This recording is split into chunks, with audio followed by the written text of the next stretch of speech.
होता है, इसलिए हम जीव उत्तानपाद ही है। ये कथा किसी और की नहीं, हम जीवों की हमारी ही है। और कैसे उसके पुत्र ने किस तरह से प्रभु को प्राप्त किया, ध्रुव ने इसको ध्यान से सुनी। उत्तानपाद बहुत ही यशस्वी तपस्वी राजा था। उसकी दो पत्नियां थी, सुरुचि और सुनीति। हर स्त्री पुरुष के मन में सुरुचि और सुनीति निवास करती है।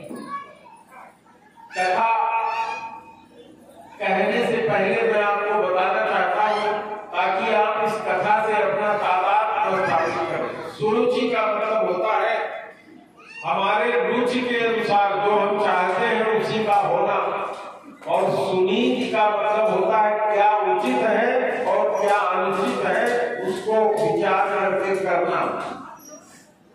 तो हम सब जीव सभी, जो मैंने आपसे कहा उत्तानपाद है, हम लोग क्या करते हैं, अपने रुचि के अनुसार करते हैं।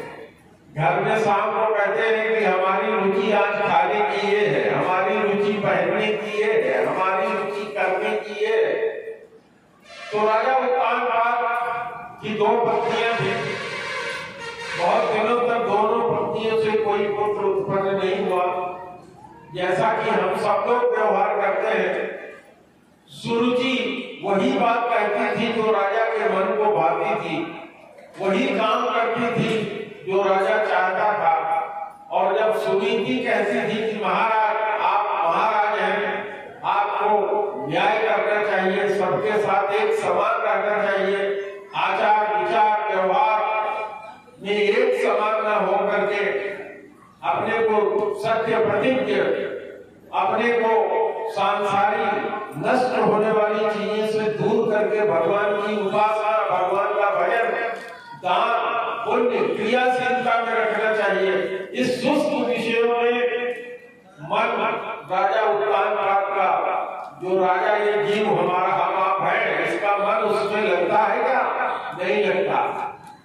देखिए केवल एक आदमी गर्दन हिला रहे, बाकी लोग नहीं समझ रहे इस बात को। समझ में बात आ रही है मेरी? पीछे समझ में आ रही है? समझ में आ रही है तब तो कथा कहना सार्थक है, अन्यथा मतलब नहीं है।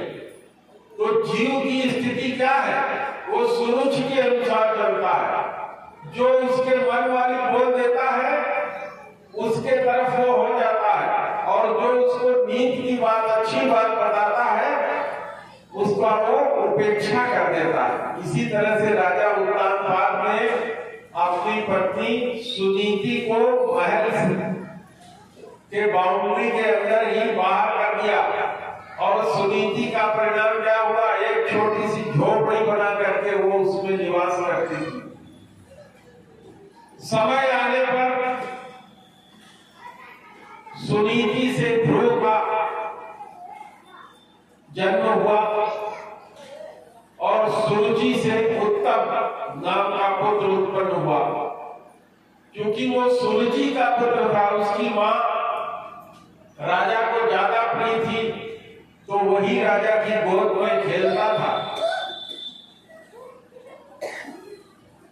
सुनीति को राजा जीवन निर्वाह के लिए थोड़ी सी वस्तुएं प्रदान कर देता था, उसको राज सुख भी नहीं देता था।